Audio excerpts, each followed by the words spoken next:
What if the life you're living right now isn't the one you were actually given? Jesus said it plainly in John 10:10. I came that you may have life and have it abundantly. Not a good life, not a manageable one. Abundant. And by the end of this video, I'm going to show you exactly what that word meant the moment he said it and what it's still meant for, even in your life today. But first, I want you present for this, not half listening while your mind runs somewhere else. Type present if you're really here, because most people read that verse and move on. They don't stop to ask the question underneath it. Abundant according to who? Compared to what?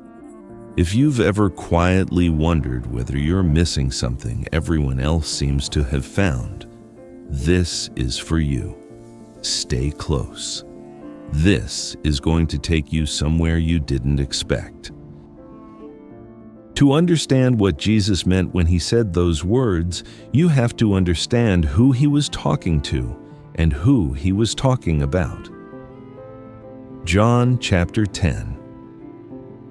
Jesus is standing in front of people who knew shepherding the way you know your own kitchen, not as a metaphor, as a daily reality. In that world, a shepherd didn't clock in and go home. He slept at the entrance of the sheepfold. His body was the gate. If a wolf came in the night, it had to come through him first. So when Jesus said, I am the good shepherd, the people listening didn't hear poetry. They heard something specific, something with weight. And right before that declaration, he drew the contrast that the entire verse hangs on. He said, the thief comes only to steal and kill and destroy. I have come that they may have life and have it abundantly. Notice the structure. 2 visitors, 2 intentions. The thief comes to take something from you. The shepherd comes to give you something you don't yet have. That word, abundantly, in the original language carries the sense of overflow, not enough to survive, overflow, more than the boundary can hold. It's the same root used to describe water rising past the edge of a riverbank. Not a trickle, not a ration, a flood of provision that exceeds the need. Here's why that context matters for you today, in your kitchen, in your car, wherever you're hearing this. Jesus wasn't offering a philosophy. He was answering a very specific accusation. The religious leaders of his time had turned faith into a system of scarcity, rules to follow, debts to pay, a God who was distant, transactional, and hard to please. People were exhausted trying to earn what they thought they had to earn. And into that exhaustion, Jesus said, I didn't come to add to your burden. I came so you could finally put it down. Declare this with me. The Lord did not come to take from my life. He came to fill it. Psalm 23:1 says, the Lord is my shepherd, I shall not want. Not I shall struggle to get, not I shall earn. I shall not want, because the one watching over you already intends for you to have what you need and more. Think about what that means practically. If you've spent years believing that faith is about proving yourself worthy of blessing, I want you to hear this clearly. That was never the shepherd's message. That was the thief's lie, dressed up in religious language. The thief doesn't always come as temptation. Sometimes he comes as exhaustion, as the quiet voice that says you have to do more, be more, before you're allowed to receive anything good. But the shepherd doesn't wait for you to qualify. He lays down his life before you've done a single thing to deserve it. That's not a small detail. That's the entire foundation of the promise. Abundant life isn't a reward for good behavior. It's a gift from someone who already knows exactly who you are and loves you anyway. I think about the sheep in that pasture. They didn't build the fold. They didn't fight off the wolves. They didn't even choose the shepherd. They simply followed his voice because it was familiar, because it was safe, because somewhere deep in them they recognized it as the voice that meant no harm would come. That's the invitation sitting underneath John 10:10. Not try harder. Recognize the voice. Trust the one who's already standing at the gate on your behalf. Isaiah 54:17 says, "No weapon formed against you shall prosper." Read that again, slowly. Not, no weapon will be formed. Weapons will come. Trouble will still knock, but it will not prosper against you, because the shepherd is already standing between you and everything that means to steal what's yours. So before we go further into what abundant life actually looks like in practice, in your money, your work, your relationships, I need you to sit with this first truth. Abundance was never about earning enough. It was about a shepherd who already gave everything so you could stop striving and start receiving. You are not behind. You are not disqualified. You are simply being invited to recognize a voice you already know. Let's talk about what abundance actually looks like. Not the version painted on inspirational posters, private jets, and empty smiles. The real one. The one the shepherd was actually offering. Because I think somewhere along the way, abundance got confused with excess. People hear abundant life and picture more money, more comfort, more applause. But that's not what overflowed in that original word. What overflowed was peace, was presence, was a security that doesn't depend on circumstances lining up perfectly before you're allowed to feel whole. Here's the first place abundance shows up, and it's the one most people miss entirely. In your mind, before it ever touches your bank account. Think about someone who has very little materially, but wakes up unafraid, who lies down at night without rehearsing every worst-case scenario, who can look at an uncertain future and still say, "I'll be all right because I'm not walking through it alone." That is abundance. That is overflow. Because peace that doesn't run dry, even when the circumstances are dry, that is the rarest wealth there is. Declare this with me. My peace is not determined by my paycheck. My peace is guarded by my shepherd. Philippians 4:7 says it will surpass all understanding, not make sense of everything, surpass understanding. Meaning, you won't always be able to explain why you're okay. You'll just be okay. That's not denial. That's abundance working quietly underneath the surface of your life. Now here's the second place it shows up, and I want you to really hear this one, in your relationships. Abundant life isn't a private experience you carry alone in a locked room. It spills. It reaches the people around you. A person overflowing with peace doesn't need to compete, doesn't need to compare, doesn't need to tear someone else down to feel like they're winning. They have enough on the inside that they can actually be generous on the outside. They can celebrate someone else's blessing without feeling like it's subtracted from their own. I want you to think honestly. Has scarcity been shaping how you treat the people closest to you? Has fear made you guarded, competitive, slow to trust? That's not a personality flaw. That's often just a soul that hasn't yet believed it's been given enough. And the moment you start to believe the shepherd's provision is real, something in you softens, you stop grabbing, you start giving. That shift, quiet as it is abundance moving from theory into practice.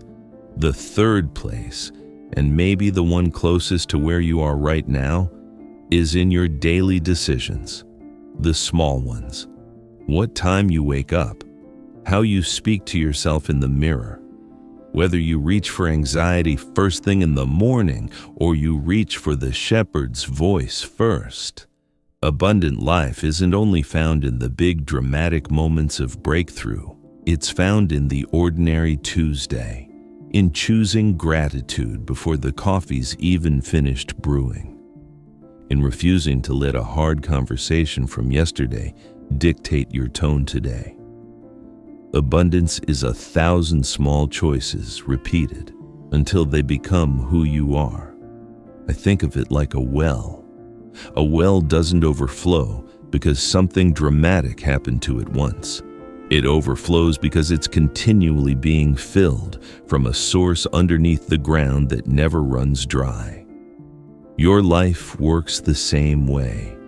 You are not meant to manufacture peace, generosity, and joy on your own strength. You are meant to stay near the source and let it rise in you day after day until it spills into everything you touch.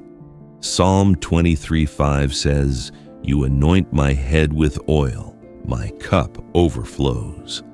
Not fills to the brim and stops, overflows past the edge, enough for you and enough left over for the people watching how you carry yourself through hard seasons. So if you've been waiting for abundance to look like a windfall, a sudden obvious blessing that changes everything overnight, I want to gently redirect you. Abundance most often looks like steadiness, like a peace that holds when it shouldn't, like a generosity that shows up even when your own cup feels low. It's already available to you, not someday, today, if you let it.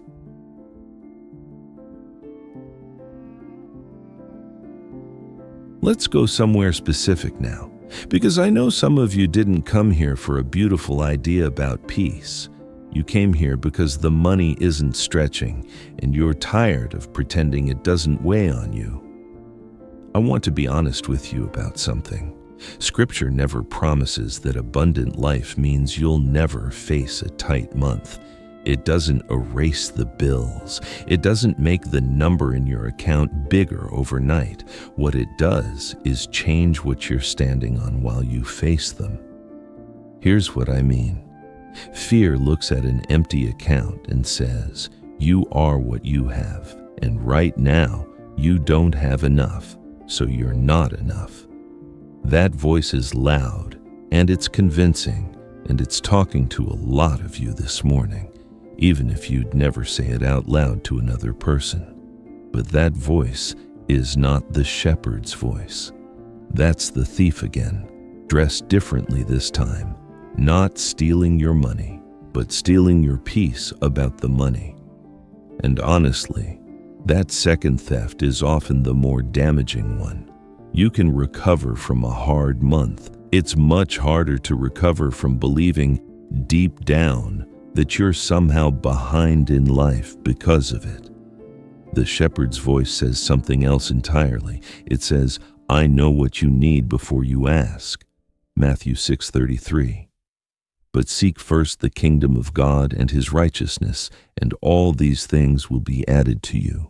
Not ignored, not withheld, added. The provision isn't the first thing you chase. It's what follows you when your priorities are in order. Declare this with me.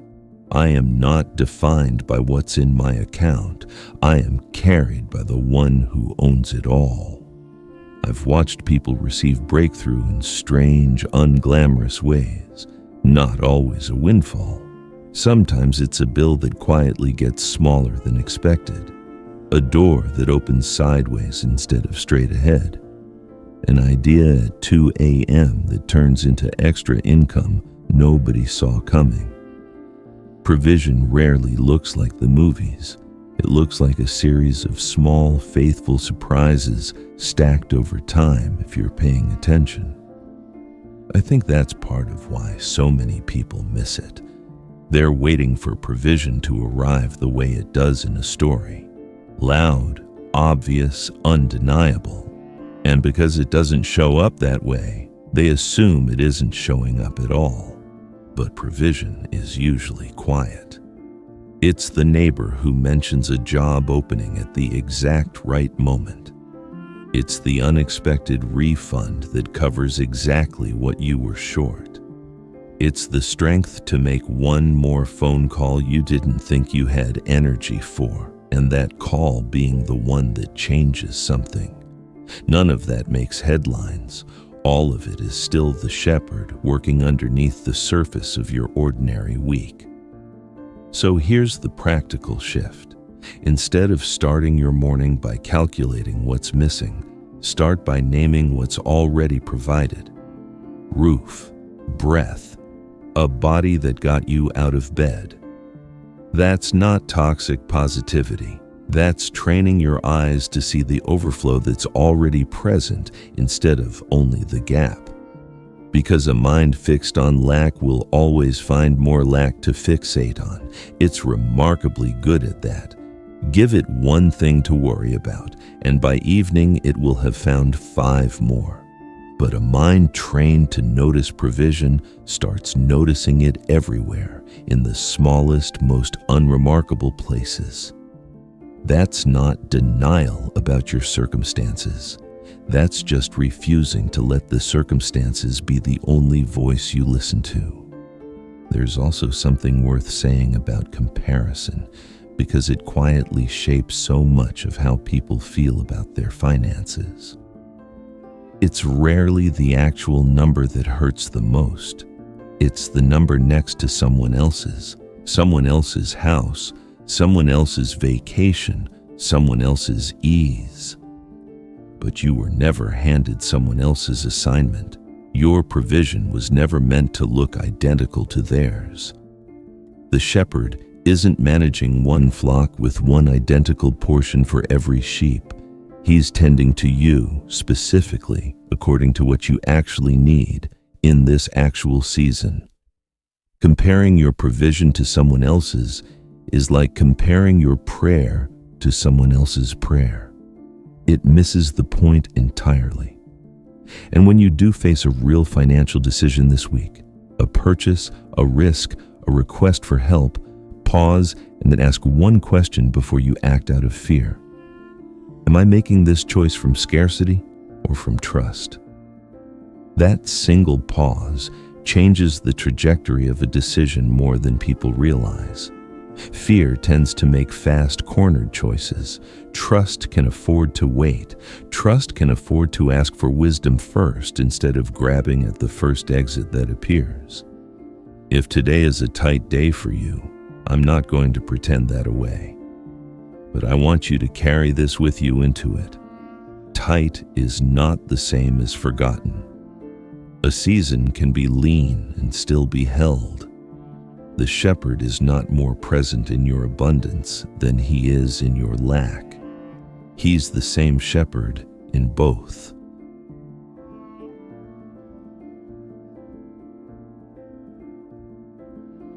And the same hand that provided yesterday hasn't grown tired, hasn't run out, hasn't forgotten your address. It's simply asking you to keep walking, one faithful step at a time, toward what's already being prepared. Now let's talk about your work. Because for a lot of you, work is where the exhaustion actually lives, not just the paycheck, the purpose behind it, or the lack of one. Maybe you're in a job that pays the bills but says nothing about who you are. Maybe you're exhausted, wondering if this is really what your life was meant to add up to. I want you to hear something important. Abundant life was never a promise that every job would feel like destiny. Some seasons of work are simply provision, and provision, even without glamour, is still grace. Don't despise a season just because it isn't dramatic. But here's where it gets deeper. Colossians 3:23 says, "Whatever you do, work heartily, as for the Lord and not for men." That single verse quietly rearranges everything. It means your effort isn't ultimately being evaluated by a manager who may never notice it. It's being witnessed by the one who sees exactly how much integrity it took to show up well on a day you didn't feel like it. Declare this with me. My work is not wasted. Every faithful hour is seen, and every faithful hour is building something eternal. I think many of you are searching for purpose the way you'd search for a lost set of keys, frantically in the obvious places, growing more frustrated the longer it stays hidden. But purpose is rarely found through searching harder. It's found through faithfulness where you already stand.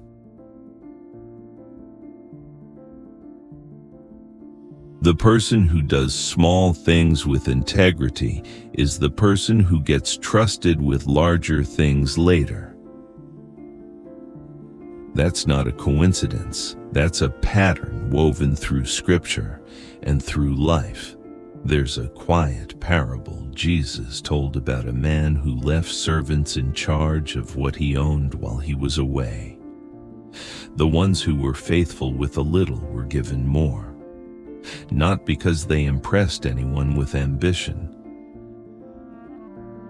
but because they were trustworthy with what was already in their hands. I think about how often people wait for a bigger assignment before they decide to take their current one seriously. But the shepherd doesn't usually hand you the next door until you've been faithful at the one you're standing in front of right now.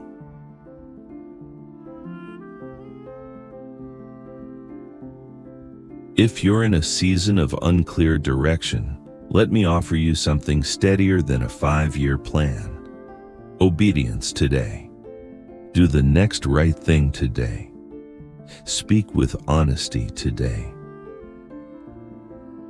Treat the people around you with dignity today. Purpose tends to reveal itself one obedient day at a time, not in a single blinding flash of clarity. And I want to say something to those of you who feel like your work has been invisible.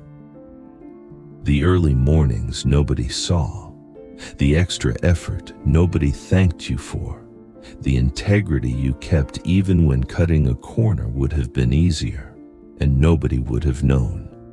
That was never invisible.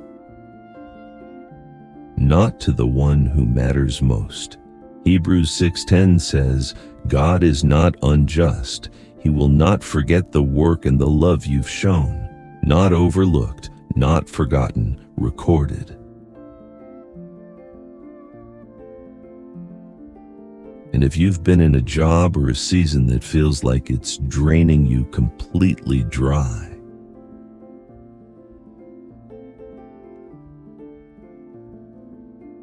I want you to ask the shepherd honestly, whether it's a season to endure with grace or a door he's quietly preparing you to walk through.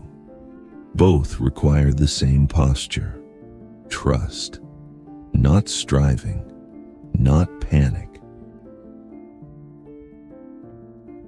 Trust that the same voice who fed 5,000 people with a boy's lunch knows exactly how to provide for you, whether that provision comes through this job or the next one. There's also a comparison trap that shows up here, the same way it does with money. Watching someone else's career move faster, their title change sooner, their business grow louder, and quietly wondering if you're being left behind. But your calling was never meant to race against someone else's timeline. The shepherd isn't preparing a generic path for you to catch up on. He's preparing your path, shaped specifically around who you are and what you're meant to carry. Comparing your season to someone else's highlight reel will only ever produce discouragement, never clarity. So today, whatever your work looks like, a desk, a kitchen, a job site, a season between jobs, do it as an offering, not an obligation.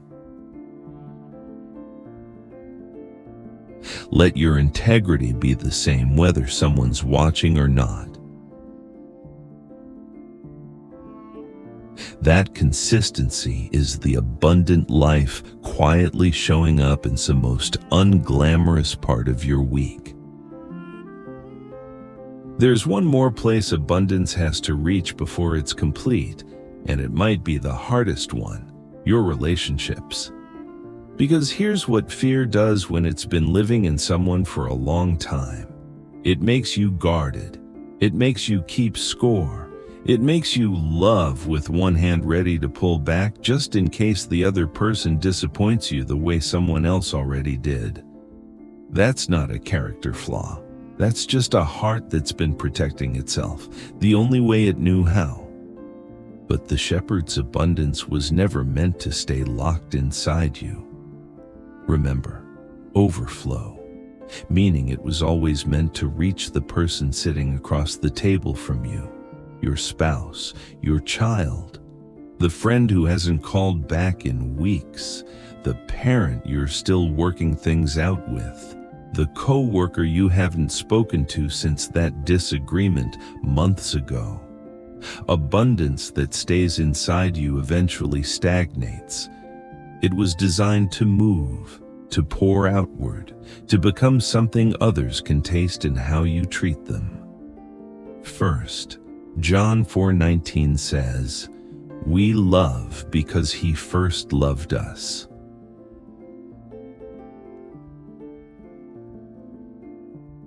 Read the order carefully. It doesn't say we love in order to earn something back.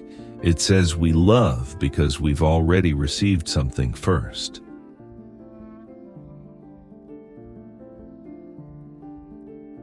You are not meant to walk into your relationships running on empty, hoping the other person fills you up.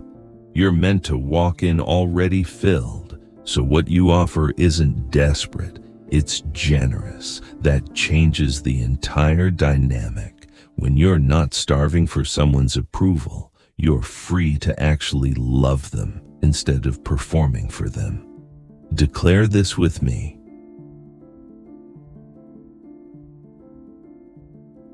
I do not love from lack. I love from overflow because I've already been loved first. Think about the relationships in your life that feel strained right now. I want you to ask yourself honestly, is the tension there because of what's actually happening between you and that person? Or is some of it old fear, old scarcity, showing up in a new relationship wearing a familiar disguise?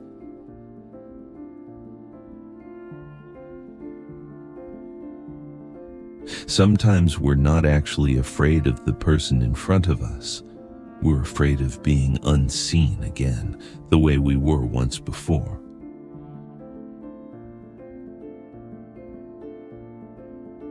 And that fear, left unexamined, quietly poisons relationships that never did anything to deserve the suspicion. I think about marriages that have gone cold, not because anyone stopped caring, but because both people started protecting themselves instead of reaching toward each other.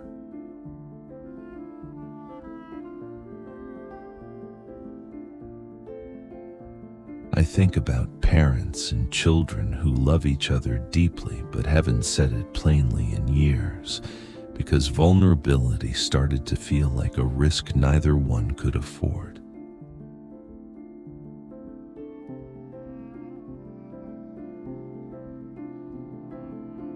I think about friendships that faded not from betrayal,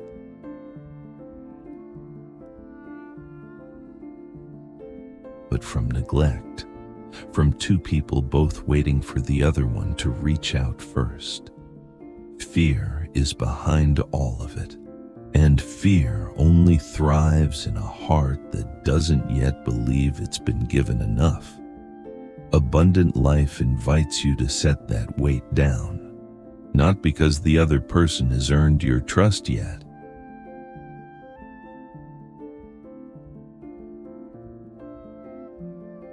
but because your security was never supposed to come from them in the first place. It comes from the shepherd.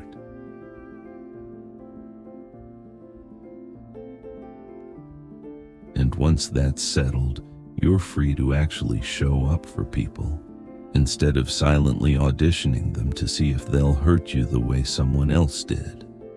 You can absorb a misunderstanding without making it a war. You can extend grace without it costing you your identity, because your identity isn't anchored in their opinion of you. It's anchored in the one who already declared you worthy before they ever had a chance to weigh in. I think about how patient the shepherd has been with each of us, how many times we've wandered, doubted, gone quiet on him, and still, his voice at the gate never changed, still safe, still calling us back. That patience is the exact posture he's inviting you to extend toward the people in your life who are still learning how to love well, just like you are.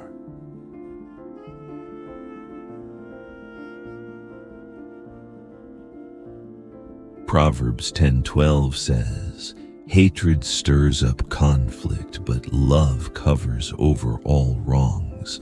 Not ignores them, covers them. There's a difference.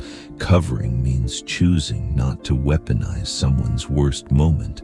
It means holding space for someone to grow, the same way space was held for you when you were the one who needed growing.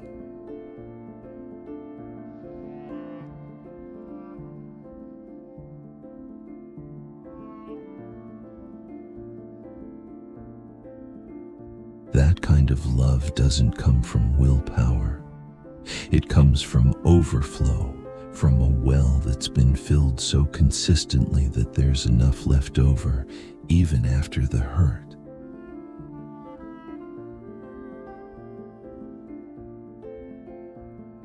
If there's someone you've been distant from, not out of malice, just out of self-protection, let this be the nudge. Not a dramatic reconciliation overnight, just one small step back toward openness, a message, a prayer spoken over their name, even if they'll never know you said it. Overflow always starts small before it becomes a flood. Before we close this out, I want to ask you for a few small things. Not because this channel needs numbers, but because of what happens when this message reaches someone who's been sitting exactly where you sat when this video started. If this has touched something in you this morning, hit like. It's a small action,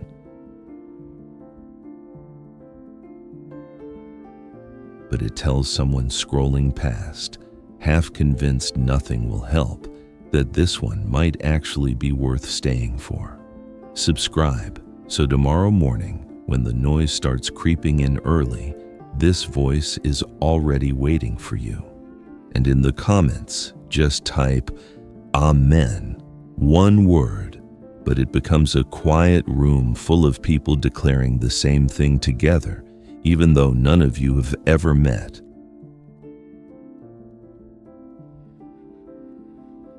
And if this prayer genuinely blessed you this morning, send it to someone who's been carrying something heavy lately. You already know who I mean.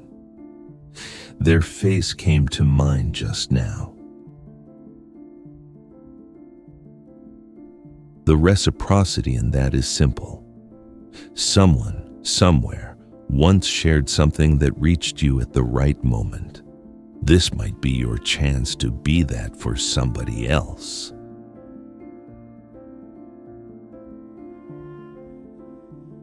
Don't overthink it. Just send the link. Let the shepherd do the rest.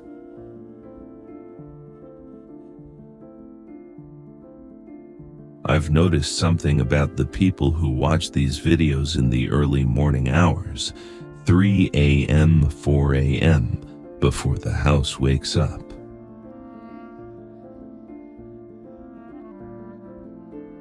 You're not people looking for entertainment.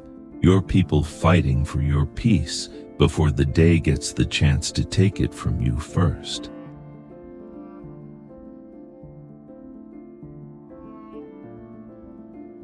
That takes a discipline most people never develop. I see it, and I believe the shepherd sees it too.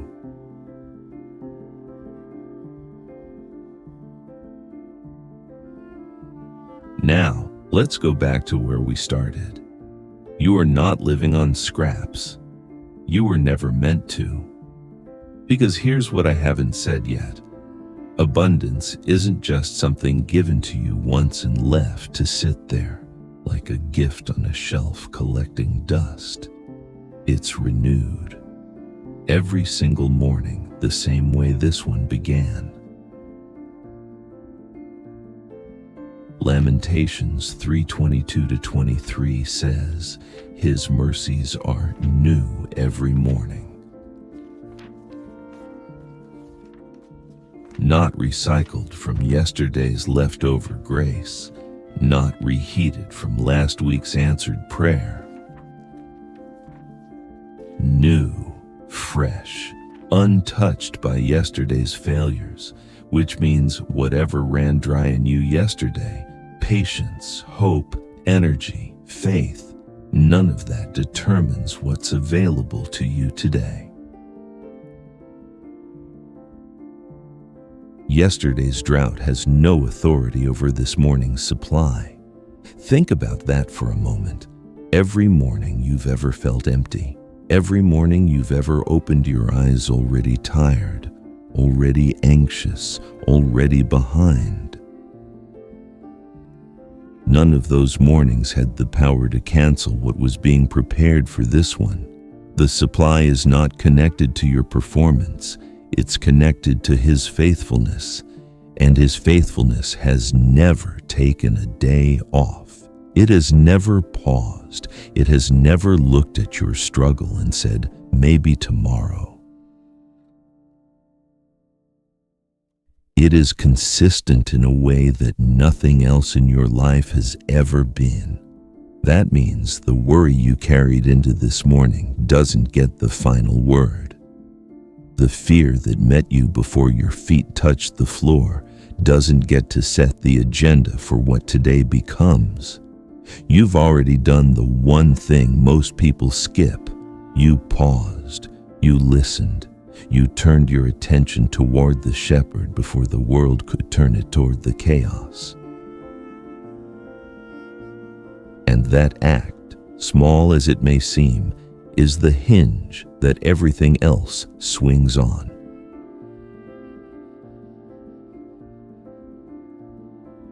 Most people wake up and immediately hand their morning to their phone, to the news, to whatever demands arrive first.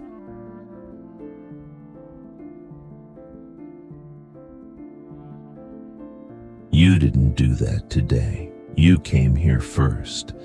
And that single decision to seek the shepherd before the noise is the very thing Matthew 6:33 was describing. You saw it first. Now, watch what gets added. So hear this over your health. It is being restored, not in your timing, but in His, and His timing has never once been late. Hear this over your children. They are being covered, even in the places you cannot follow them.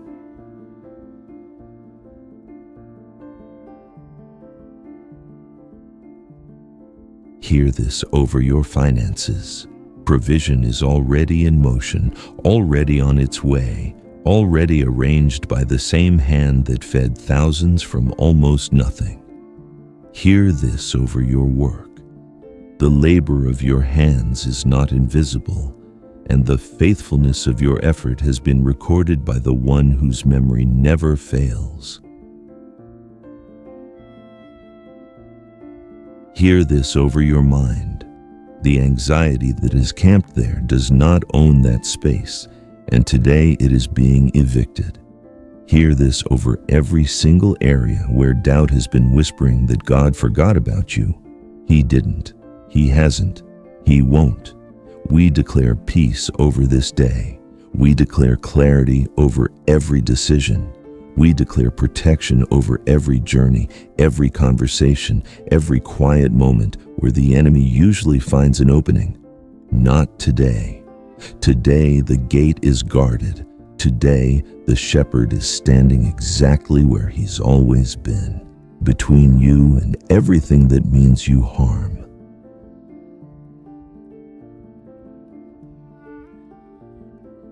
We declare abundance, not as a wish, but as a fact already established in the heavens, over your home, over your family, over your body, over your purpose, over the road ahead that you cannot see yet, but that He has already walked before you. Every step of it already covered, every turn already accounted for, every need already met before you knew to ask. Whatever this week has taken from you, hear this clearly.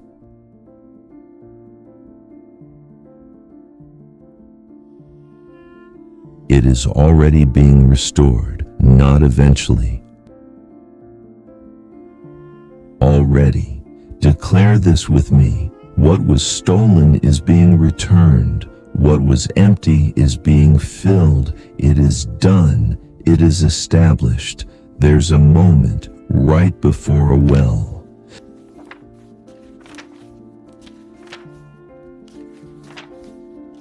The surface is still. Nobody watching from the outside would know anything was happening underground. The rocks look the same. The ground looks dry. And if you judged it only by what was visible, you'd walk away, convinced nothing was changing.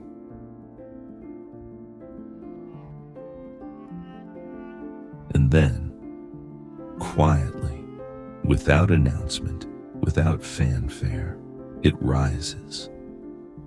I think that's where you are right now. You came into this morning carrying something. Maybe it was exhaustion, not the kind that sleep fixes, but the deeper kind. The kind that lives in your bones and makes you wonder how much longer you can keep showing up. Maybe it was a number in an account that doesn't add up, no matter how many times you run the math. Maybe it was a relationship you've been guarding instead of giving to because the last time you gave freely, you got hurt. Maybe it was a job that's been draining you of more than it pays you for. Or maybe it was something you couldn't even name, just a heaviness, a low hum of worry that's been running in the background so long you forgot it wasn't normal.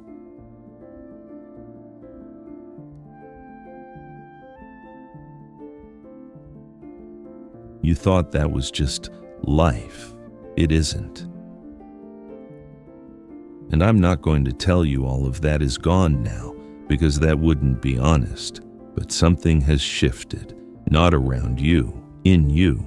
You heard the verse, maybe for the 100th time. I came that you may have life and have it abundantly. But this morning, it landed differently. Not as a phrase on a wall or a caption under a picture of a sunset. It landed as a voice. A familiar one. The shepherd's voice, cutting through the noise the way it always does. Not loud, not dramatic, just steady. And it said something that your worry has been trying to drown out for a long time. You are not forgotten. You are not behind. And the life you've been aching for isn't something you need to build from nothing. It's something that's already flowing toward you if you'll stop long enough to receive it.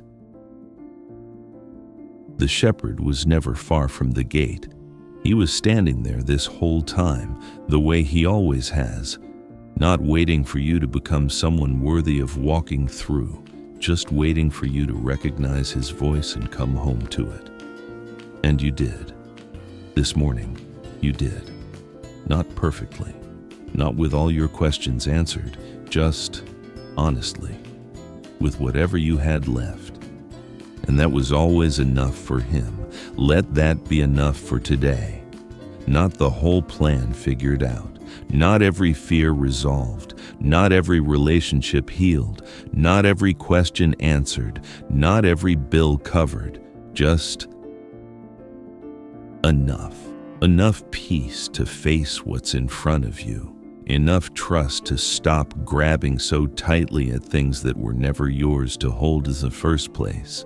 Enough love left over to give some of it away to someone who needs it just as badly as you did an hour ago. That's the overflow, right there. Not a dramatic event, a quiet spilling over of what the shepherd has been pouring into you since the first word of this video. That's what abundant life looks like in practice. Not a single moment of explosion, 1,000 quiet mornings of return, of choosing the voice that gives over the voice that steals, of waking up and saying before anything else, I'm here, I'm listening, lead me, and then doing it again the next day. And the day after that, not because you're performing some ritual, but because you've tasted something real, and you know the difference now between surviving and being alive. And the well keeps filling, not because you've earned it, because that's what wells connected to a living source do. They fill, they rise, they overflow. And they don't ask permission first. They don't check your resume. They don't weigh your failures against your qualifications. They just keep rising because the source beneath them has no bottom. That's what you're connected to. Not a system, not a philosophy. A living, breathing, unending source of provision, peace, and presence that has never once run dry. Before you go, I want to ask 3 things of you.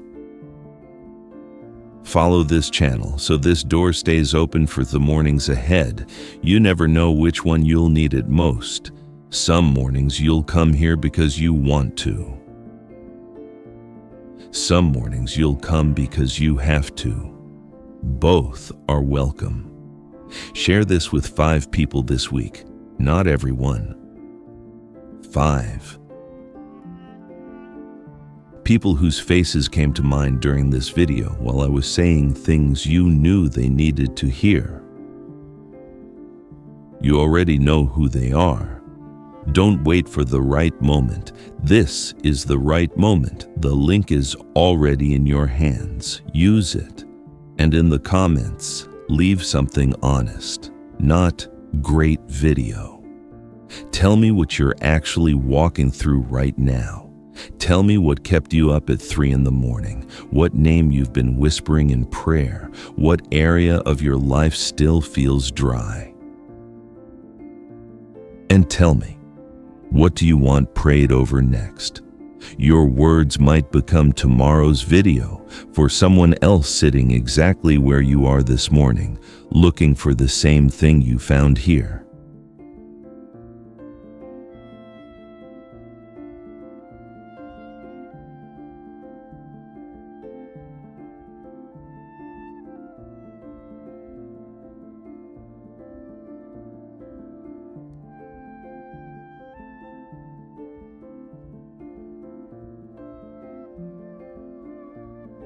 The well is rising. Let it.